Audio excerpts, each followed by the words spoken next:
online and on the TuneIn app. This is the News and Sports Show on Utter Radio.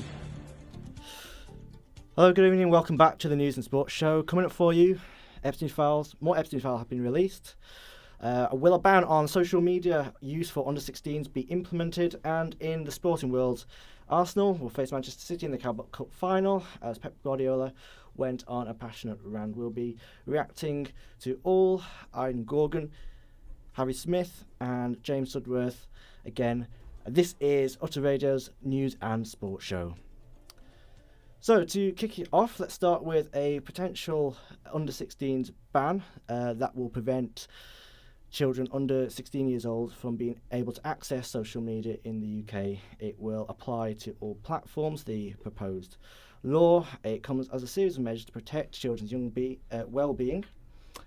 Australia actually became the first country to implement a social media ban for young people in December 2025, so very, very recent. What do you boys think? Do you think that the UK should follow suit in implementing a social media ban? What do you think, Harry? I think they should do, just because of the sake of, children nowadays, they all love gadgets, they all love, their phones, their tablets, TikTok, Instagram, all their social media. I feel like it's important because I notice it myself with, my young nephew, he's on social media a lot, he's on the phone a lot, he's on his gadgets, and I just think it's not healthy for your eyes as well, because it's not very good for your well-being as well, for your mental side as well, because I just think if you're just inside your house just consuming social media, you don't experience the real world. You need to get out more and be more, get fresh air. It's very important, because I feel like if you're just intertwined with social media on your phones and everything, it's not healthy for yourself. Yeah.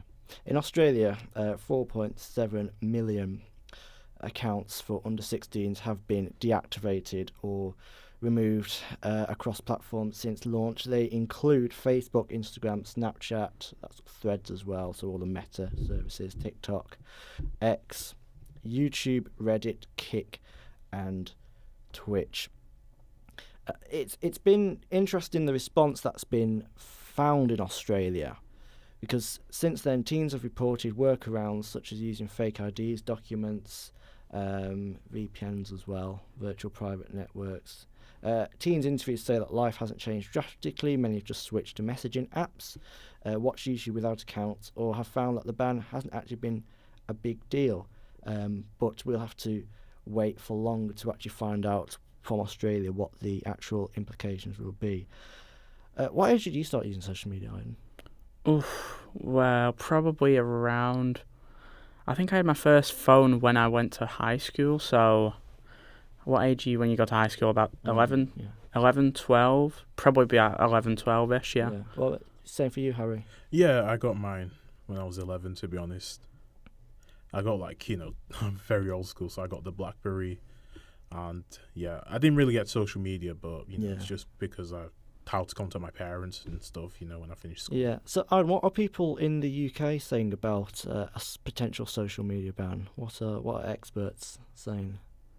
Well, there's obviously a few different opinions, but, some experts and even children's charities have cautioned against it, in fact. This includes, the father of the teenager who took his own life after viewing suicide and self-harm content online. Yeah. That's we are referring to Ian Russell, who was the father of Molly Russell, yeah. Yeah. Obviously, there was an interview where he said to BBC's newscast that governments should enforce existing laws instead of implementing, and I quote here, sledgehammer techniques like bans. That's a very, very interesting perspective from him. Is that something that you'd agree with, Harry? I feel like it is important because, like you've said, I do think it's important just because, social media, it's normal that most kids are going to be on social media and be on their phones. It's part of growing up. It's just going to happen when you're a teenager. But at the same time, parents don't have control over what their kids view on social media, whether it's positive or negative. You just don't know because you're not in their lives, 24/7 kind of thing. Yeah. Harry, could you just tell us where exactly we are in relation to legislation on a ban? Where exactly are we in terms of how close are we to a potential ban? How is it going through Parliament? Well, Prime Minister Keir Starmer has not ruled out an under-16 social media ban. The House of Lords has set a vote on proposals for a more announced ban next week. So we're looking out for a announcement next week. Yeah. And that will be because the Children's Wellbeing Schools Bill is I believe it's in the works. Has it already been passed? If Charlie could find that out for us. But it's going to be added as an amendment to the bill, whether that's been passed or proposed. We know that for a fact. So in terms of benefits and drawbacks from our research and what we've found, I'll list a few benefits, and if you could react where you can. I'm going to go benefit and then drawback. I'd like your reaction, just one line. So experts are saying, as we've said already, mental health could be improved as well as well-being because it could help prevent children from seeing harmful and inappropriate content online. And when we're saying harmful and inappropriate content, we're talking about things such as viewing underage pornography, which is something which has been big in the news recently, graphic imagery, violence, and also just things which could generally make people feel down about themselves. We're also thinking it could improve attention span and this is an interesting one, I'd really like thoughts on this, help children socialise better. Aidan, do you think that, from your experience, because we've all grown up using social media, from your experience, how was socialising for you with access to social media, for and against? What do you think? Well, I think this is a really interesting conversation in general. In fact, I would actually lean more towards the drawbacks. I would lean towards I wouldn't support a ban. I think a ban would be negative in terms of on our society as a whole. Interesting. Okay. I can explain a bit about that a bit more later. Yeah. What about you, Harry? When it comes to socialising, do you think that it would be unfair to take away social media from under 16s?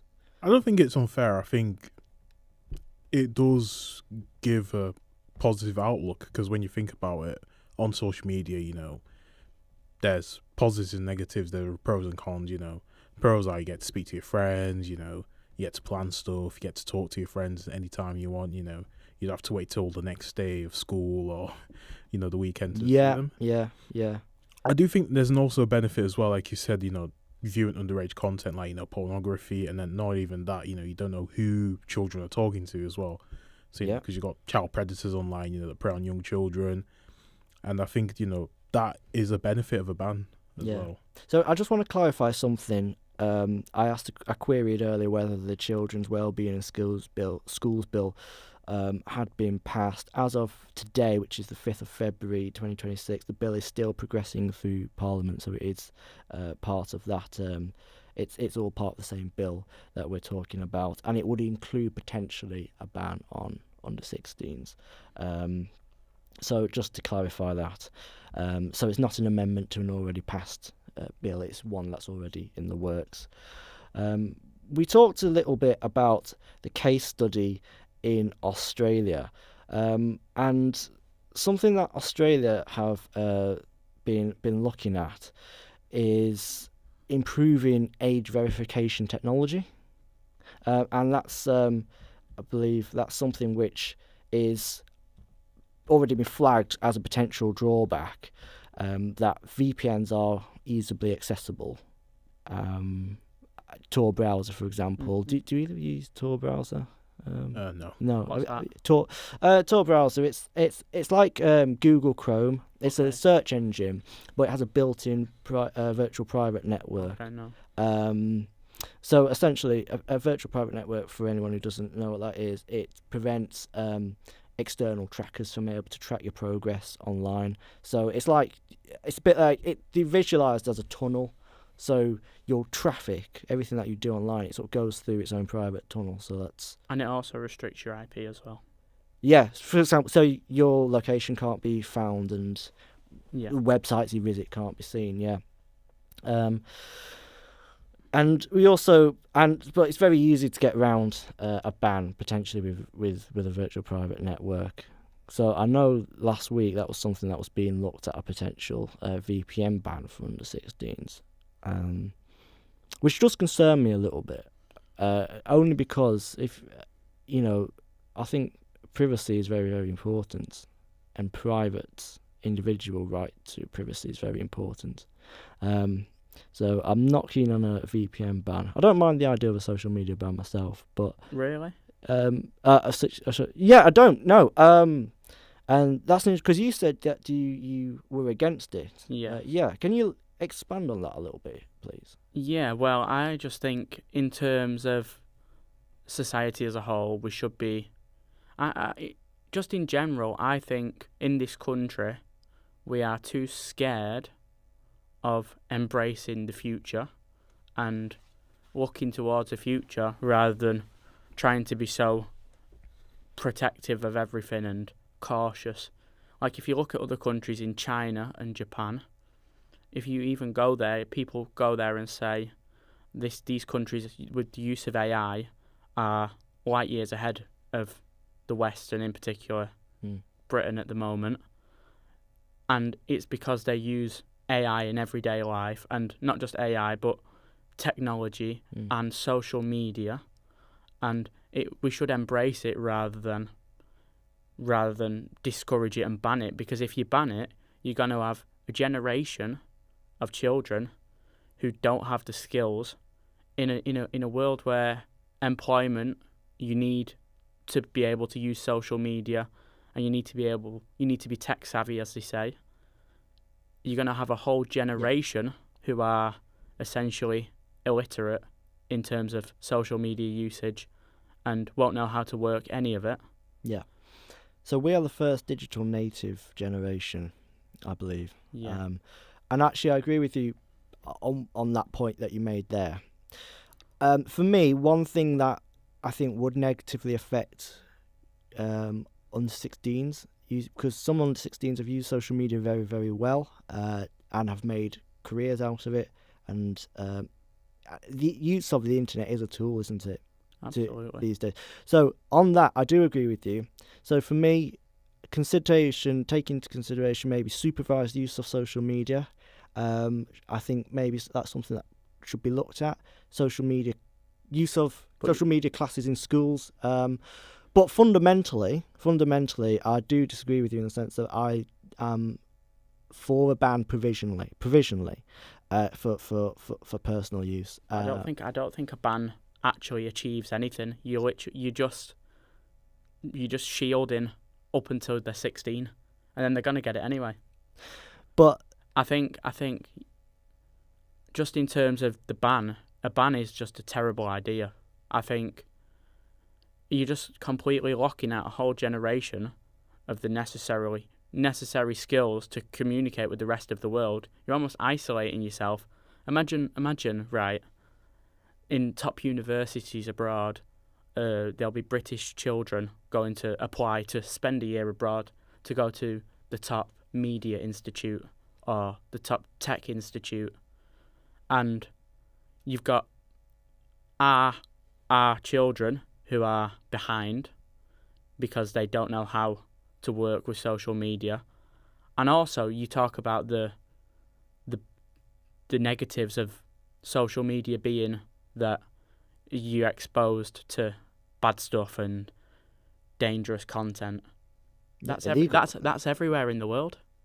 That's everywhere in the world. If you walk down the street, if you walk 30 minutes down the street, if you're not in like the most affluent area, which most people aren't, then they're going to be exposed to stuff, and it's the building of resilience We need to teach them skills of resilience rather than just shielding it away and acting like it's not there.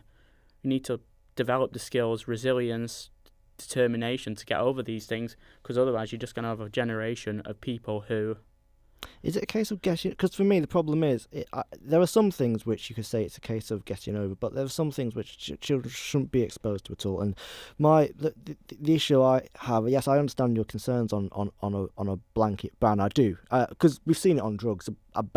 Cocaine is banned, but it doesn't stop use. So I do understand that.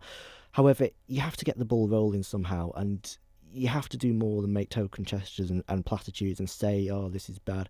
So, whilst I do hear your concerns, fundamentally, I think something had to happen to get the ball rolling. Look, we could carry on debating this all night, because it's something which obviously is...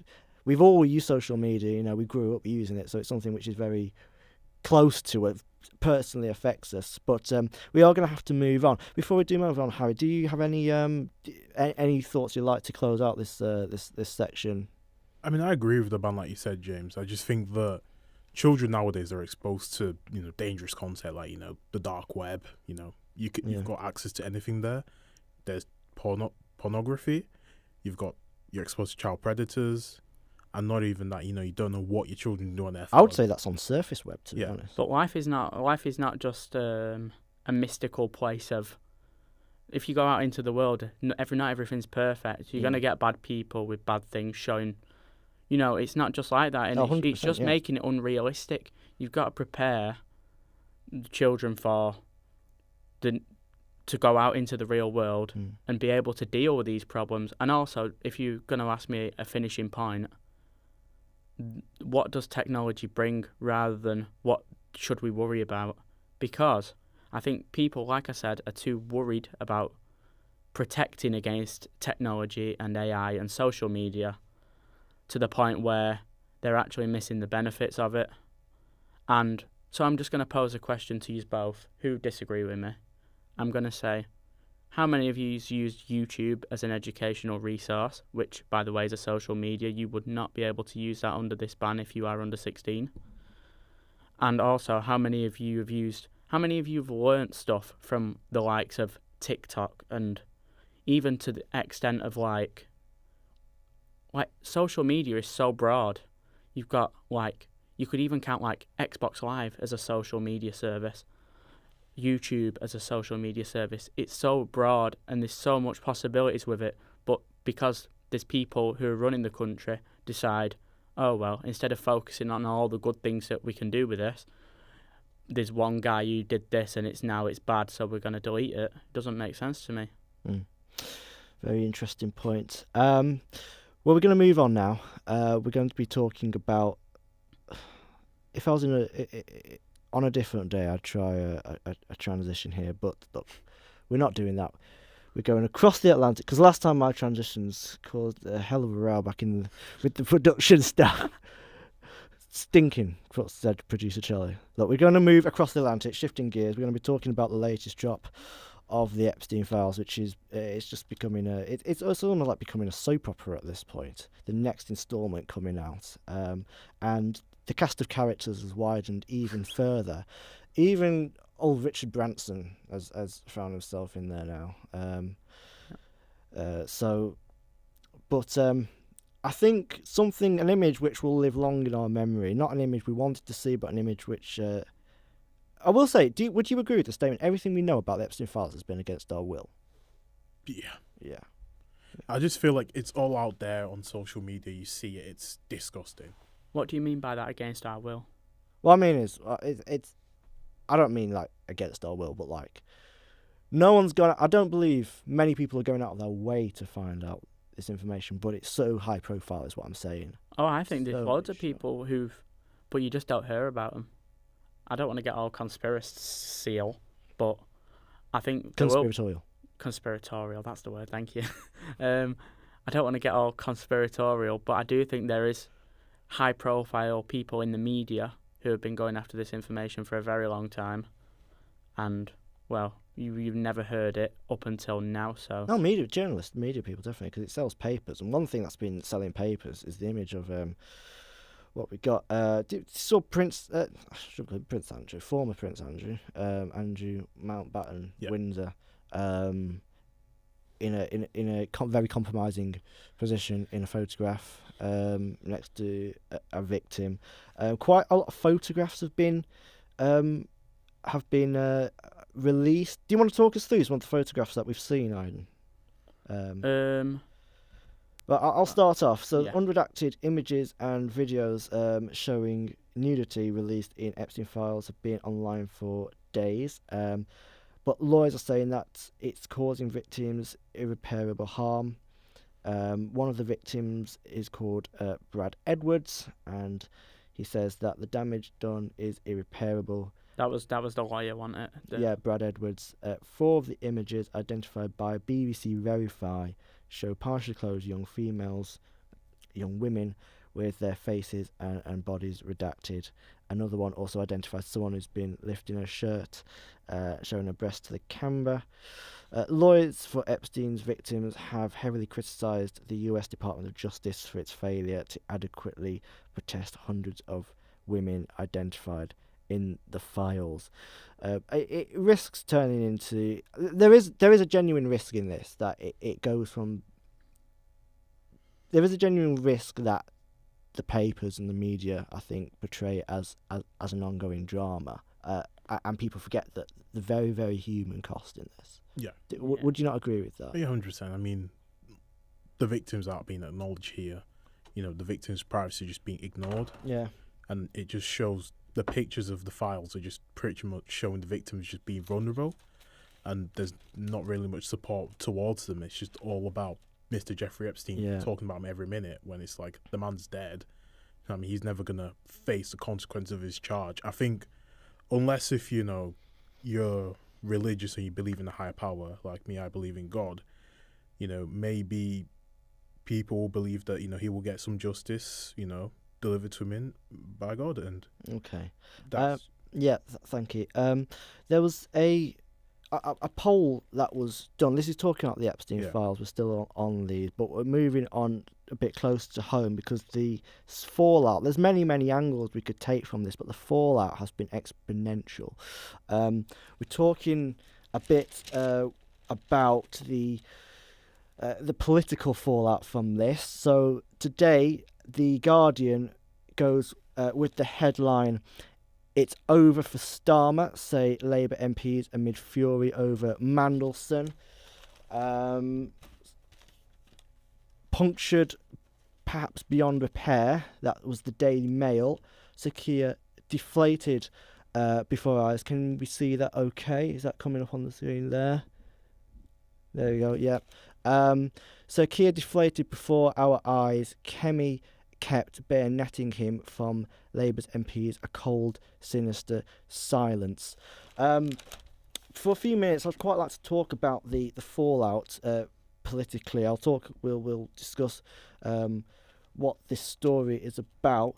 But in the House of Commons this week, at Prime Minister's Question Time, the Kemi Badenoch was asking questions of Starmer. She accused him of made some quite serious accusations, and we'll hear them upcoming in this clip right now. We know that there will be a cover-up because this implicates the Prime Minister and his Chief of Staff, Morgan McSweeney, a protege of Peter Mandelson.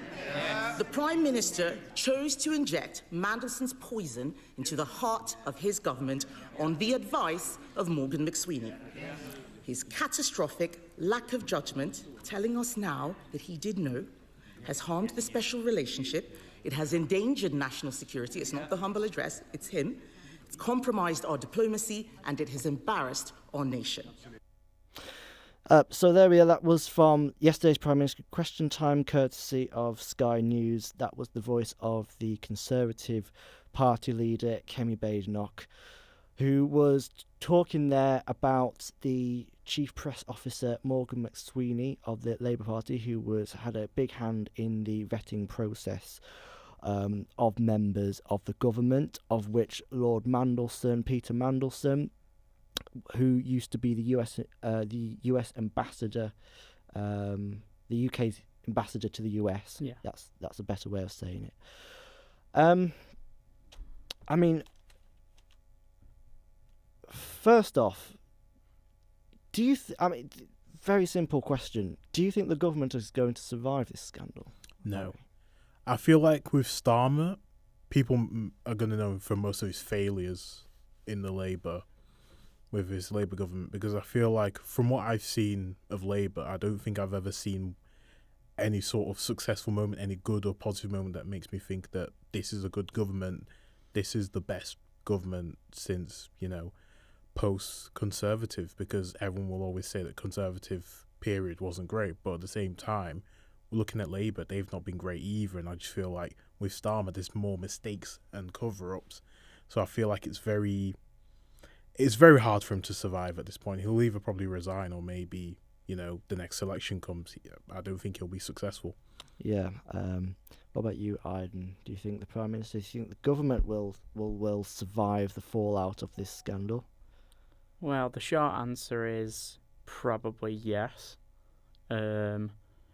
However, it's a very volatile situation, and on top of already mounting pressures over policy, with this coming at the same time is just a disaster for Labour. I think Starmer, he knows the pressure's on now big time. I think whether they survive, I think they will have to steady the ship. It's the only option they've got.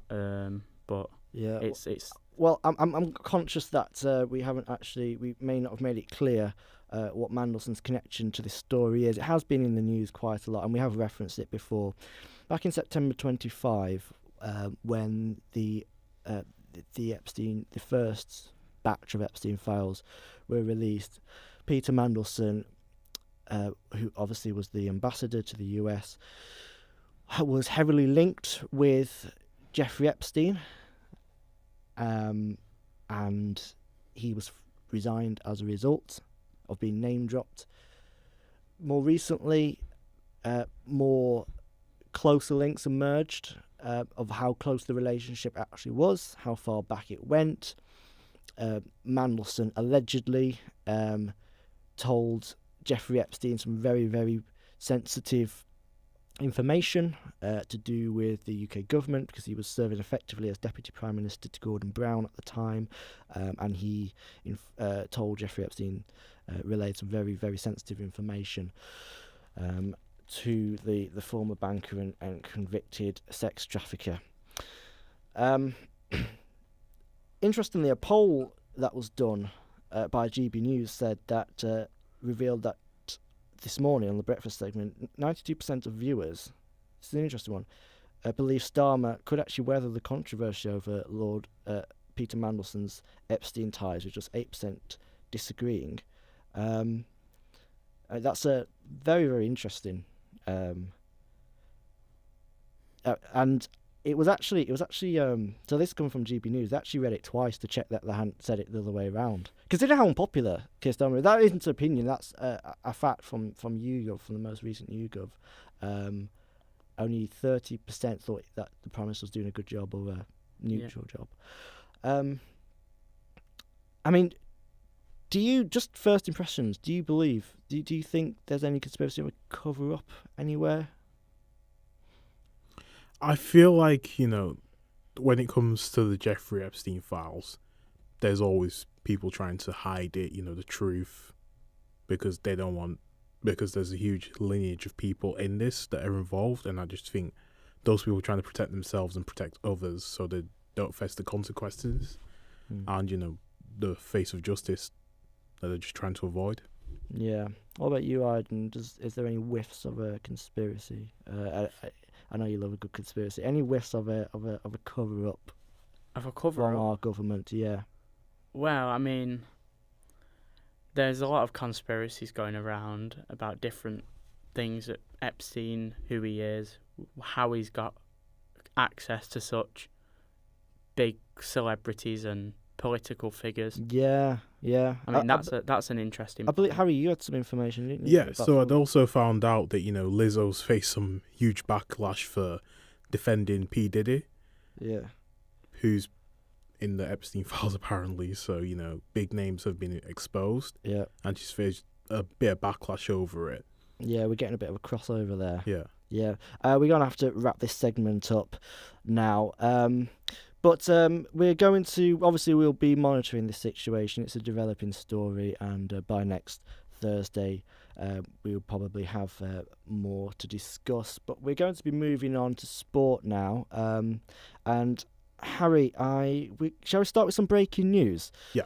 Leicester City have been docked at 6 points after they were found to have breached the EFL's profit and sustainability rules from the 23-24 season.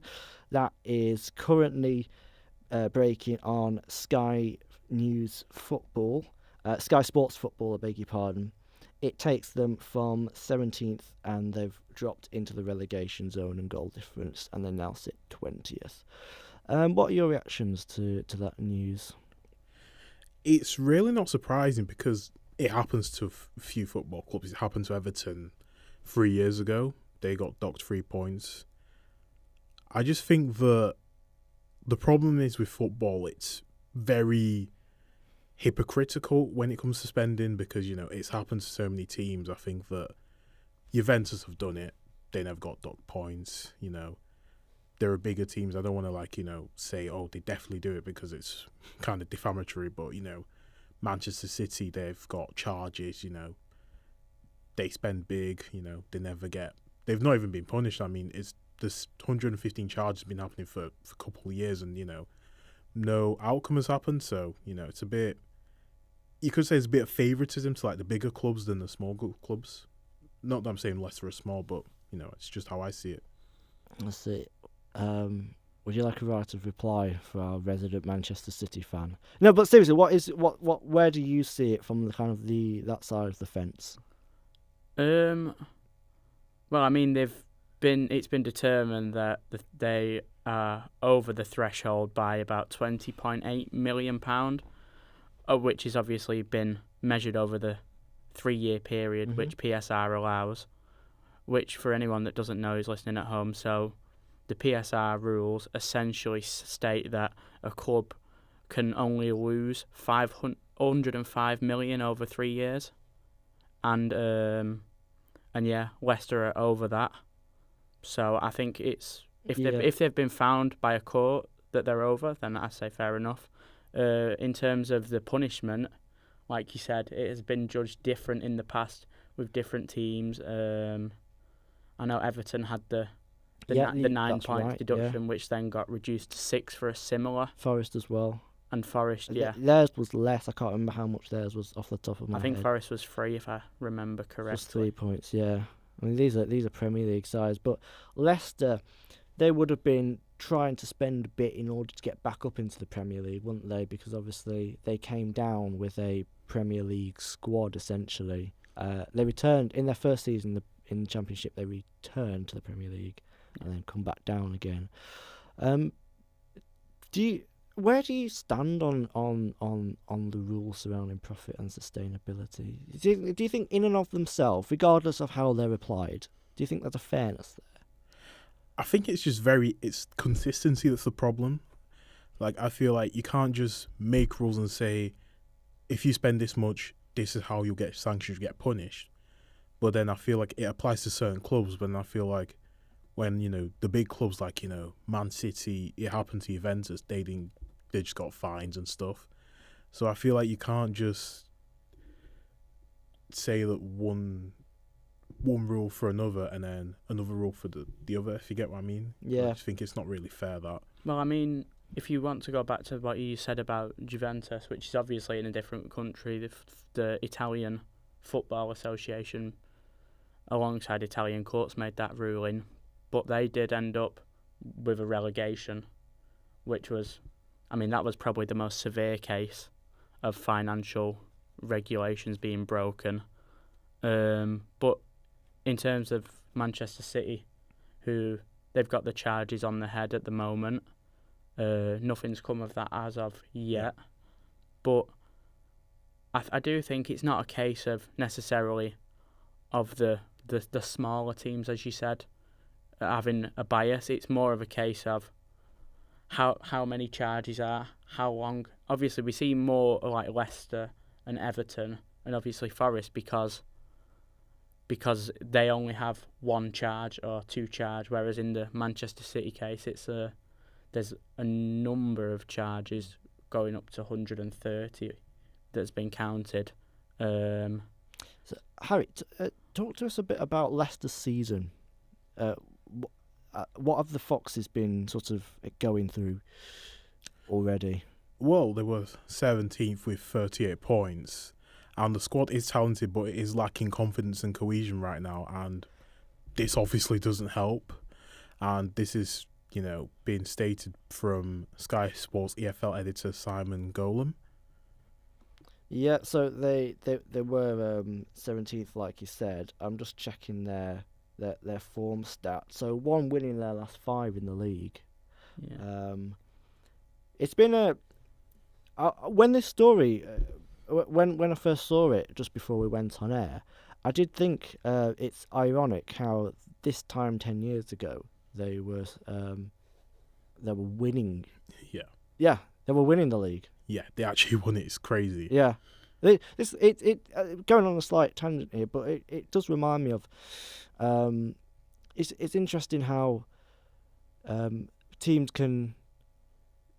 10 years, such a long time in football. Yeah. This happened before. About 10 years ago, last year, I think Newcastle was relegated from the Premier League. Yeah. And now look, Villa were as well. They are playing in.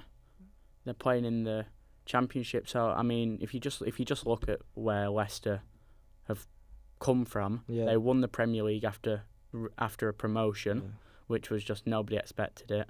And also, I think the downfall started, which was obviously the tragic helicopter crash of Vichai. Yeah, is that where you pinpoint the? That's where, because I think it's the family that's took over, and obviously, I think they invited more investors in, and it's not gone to plan. Yeah. And then obviously mixture between on-field performances, transfer strategy, caused the relegation. And then from there, I think COVID didn't help as well in terms of the finances. I think COVID didn't help because Leicester is one of them teams where, of course, the gate receipts help massively and the merchandise. I think COVID gave them a big hit on that. And then also now you could see Leicester, who were Premier League champions 10 years ago, end up in League One. Yeah.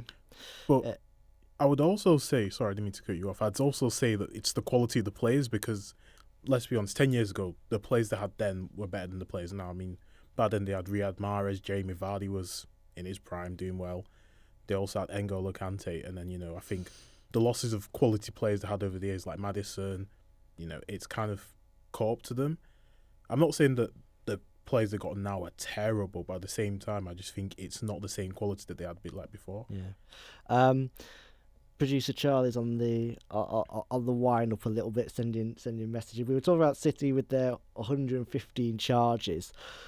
Despite that, on the pitch things are going well for them. They are in the Carabao Cup or the League Cup final now. They'll be joined by Arsenal, who beat Chelsea over 2 legs.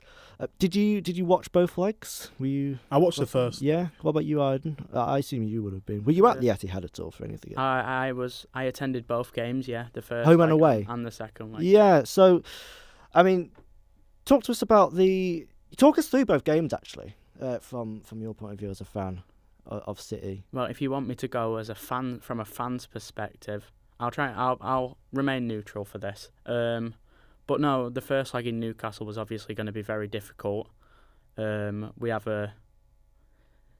had a difficult run up until that, and obviously around Christmas time and January, the fixtures get almost every 3 days. It's very difficult if you don't have a big squad. And League Champions League, and now you've got a cup final, and you're in the FA. Are you still in the FA Cup?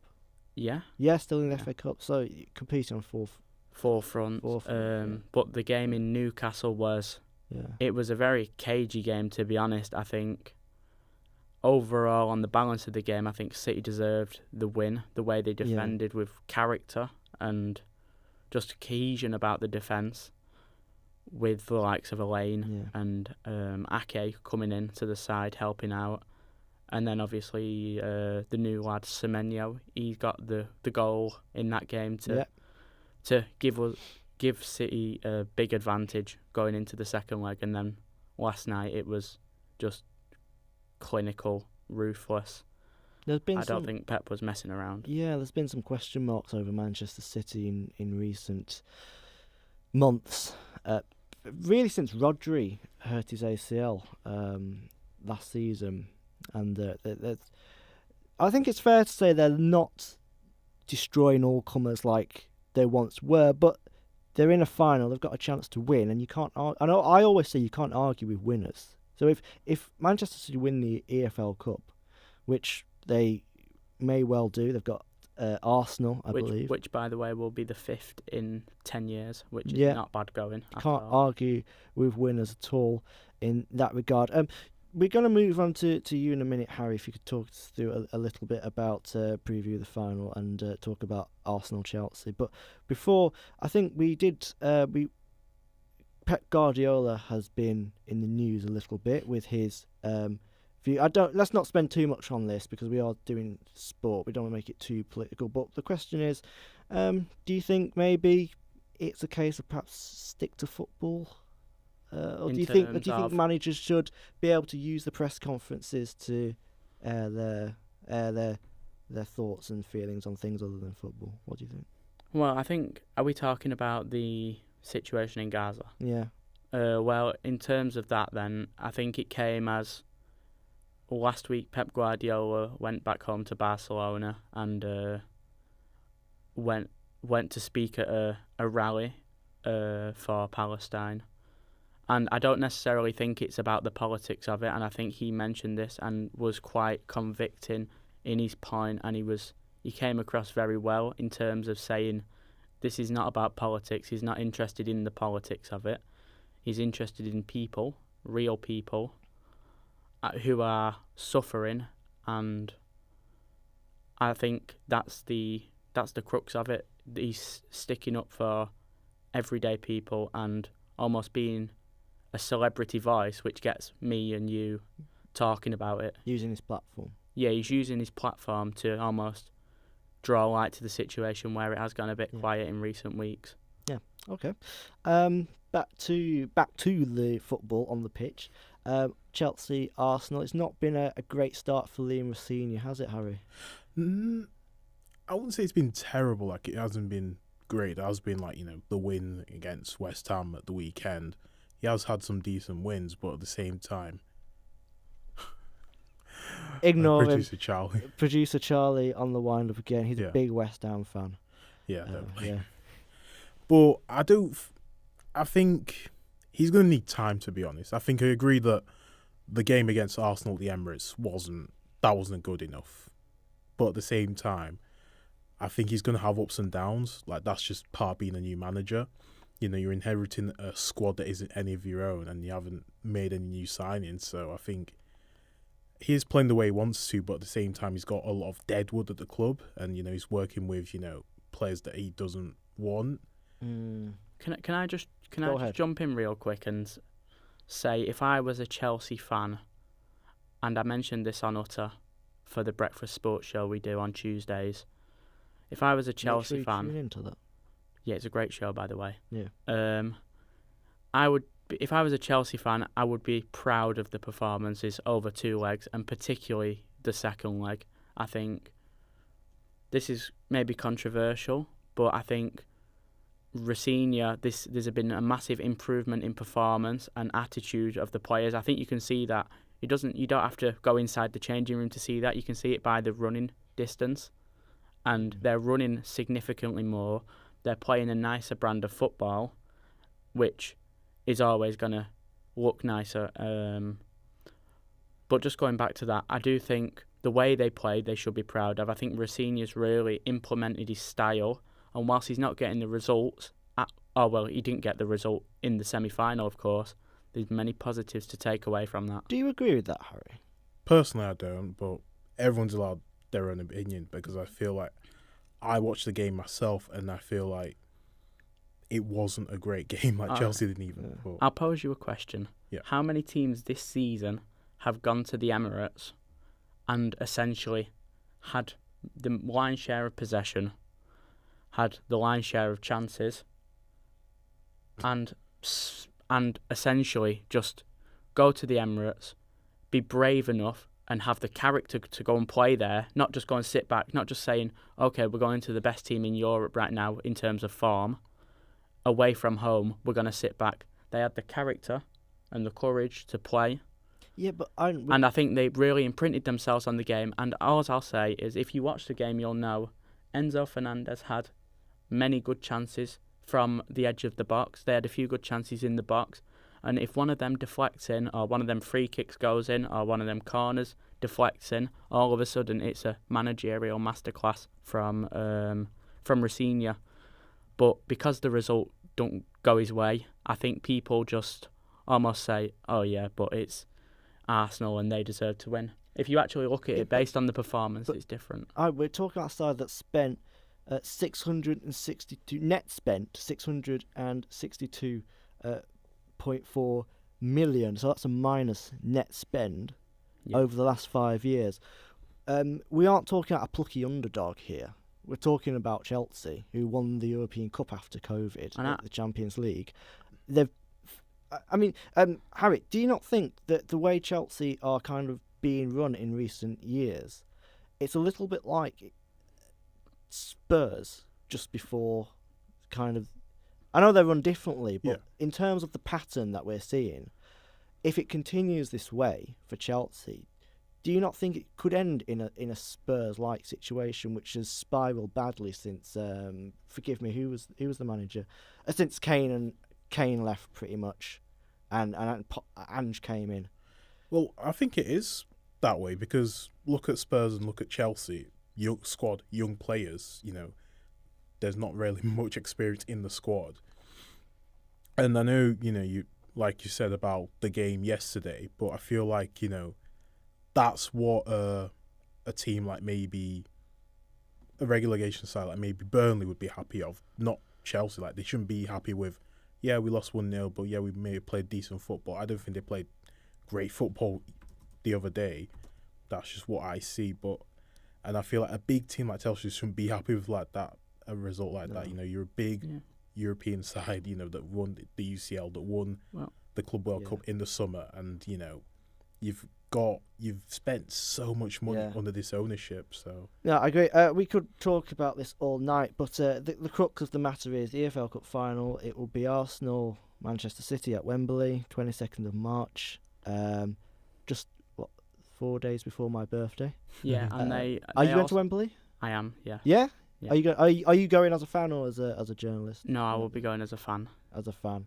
But I mean, both them teams will be fighting on all four fronts. And should we move on to someone who has fought on all four fronts? Yes, please. Let's go. And won on all four fronts. It's obviously Carlos Alcaraz in the tennis. Yeah. So talk us through a bit about that for anyone who's maybe not following tennis. So essentially, Carlos Alcaraz won the Australian Open, beating Novak Djokovic in the final, which cemented him as the youngest ever winner the youngest ever person to do a career Grand Slam, which is essentially winning all four majors in tennis. Which is, it's just a remarkable achievement, and I think there's got to be questions now over an era of dominance that he's gonna potentially unravel. Yeah, so he beat Roland Garros, who was 45 years old. No, I beg your pardon. I'm looking at the wrong thing. He became he beat Novak Djokovic, to be the youngest man to achieve the Grand Slam, and he's added the Australian Opening to his trophy cabinet, having won the French Open, Wimbledon, and the US Open titles. Harry, do you have any perspectives on this story?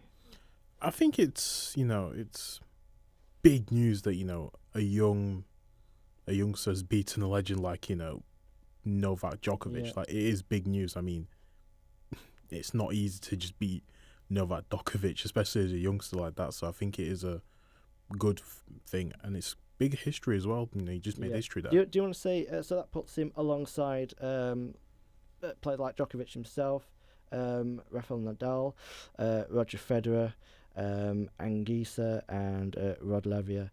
He's only the sixth man to achieve the career Grand Slam in the Open era. So a modern great. Certainly, and I think he's only just getting started. I mean, it's so exciting. I don't know if you can hear it in my voice, but what he's doing is just remarkable. And you know what? When you actually listen to him, I don't know if you listen to him at all, but I know Djokovic mentioned it in his post-match interview, how much of a humble kid he is and how nice he is and his family, and he's proper down to earth, and I think he deserves what's coming to him, and obviously his talent backs it up, which is always it's always nicer when they're a good person as well. Yeah. Speaking of a modern great, shall we move on briefly, summarise darts as well? Do you, Aiden, do you want to lead us with that story? Yeah, so the Premier League of Darts kicks off in about 7 minutes, if I'm not mistaken. Yeah. Charlie's put So for all of our darts fans listening, make sure to listen to the end of the show and then you can change over. So obviously night one of the Premier League darts kicks off in Newcastle tonight. Yeah. Luke Littler will be playing Jan van Veen, which is that is a monster. Well, a heavyweight clash. Yeah. And we've also got in the quarterfinal Josh Rock, Johnny Clayton, Luke Humphreys, Gerwin Price. Yeah, thank you. Stephen Bunting versus Michael Van Gerwen. I mean, they're obviously the quarterfinals that are set up. Obviously, we don't know what will happen night one, but it'll be a really interesting to find out. And I know Do you have any predictions, Harry? Oh, I'm not really into darts like that, but I feel like, I mean, surely there's one man that stands out. Luke Littler and Michael Van Gerwen as well, to be honest, for me. Do you not think Van Gerwen's a bit past it now? No.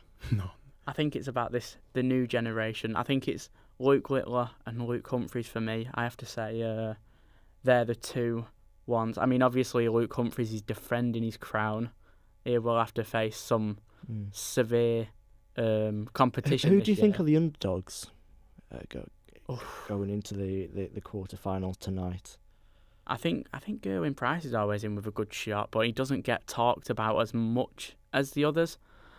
I mean, I think he's got a solid chance at least quarterfinals. I would say semi-finals. I'd say, and then, I mean, obviously he's got difficult competition, but I do think he's in an underdog chance. But there's some great matchups there, aren't there? And it's great. Shall we?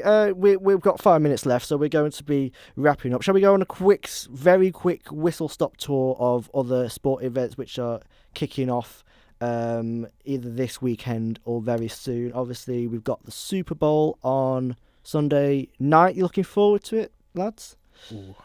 I don't really watch it. You're not a big NFL man. No. I am. I know. Yeah, go on. I'm absolutely looking forward to it. It's my New England Patriots who. Yes, against Seattle Seahawks. Yeah, for the first time as probably as an adult, or being able to stay up and watch it as late as I can now. Now I'm older. It's the first time since the Brady era that I'll be able to watch them essentially, and I'm so excited. I think it'll be such a good matchup in San Francisco, the Bay Area where they're playing. Obviously, the media attention's been on it this week. Who's going to be, do you believe, the standouts, the men to watch on the night? Oh, I think Drake May is the obvious candidate here. He's the potential league MVP, second-year quarterback of the New England Patriots. He's been unbelievable this year. Yeah. Obviously, partnering up with Mike Vrabel, who actually it's his first year in charge of the Patriots. But and then when you look on the other side, you've got Sam Darnold, who's been at the helm for Seattle this year, he's been immense as well. And I think obviously it's a tough one to call. I do think you've got standouts all over the pitch though. I think there's some brilliant players. I think Stephon Diggs as well is another one to look out for. Is a receiver for the Patriots. I think keep your close eye on him. I think if the Patriots are going to have a chance, him and May have got to connect really well. And predictions? Do you want to give a prediction, Harry? Oh, I don't even know, to be honest. I don't really know NFL like that, unfortunately. Pick a team. Ooh. Yeah, who are you going to... For the purpose of the last 3 minutes, who are you going to be backing? I'd say New Patriots. Obviously, you're going to go with Patriots. But what's your head telling you? The Patriots, honestly. I do believe it. They are wearing the white road jerseys, which they're 9-0 in. So I'm backing the Patriots all day. Nice one. We've also got tonight. We've got France against Ireland in Six Nations as well. We have to talk about that on the next show, I think, and also as well Salford City against Accrington Stanley. That kicks off at 8 o'clock in League Two. Salford are 5th; they're in the playoffs, and they've got a good chance of making the end of season playoff, looking for promotion to League One at the end of the season. Well, that's about all we have time for today. I'm Gorgon, our steady, solid centre back as always. Yes. Harry, on your debut, what are you giving you? I really loved it, honestly. I think it's been a bit rocky because it's my first time here, but I really loved it, honestly. Yeah. Well, hopefully we'll see you two units back very soon. Well, no, thank you very much for watching. We'll be back next Thursday, all being well, hopefully. Yeah. And have a good week and a good weekend. Take care. See you soon. Online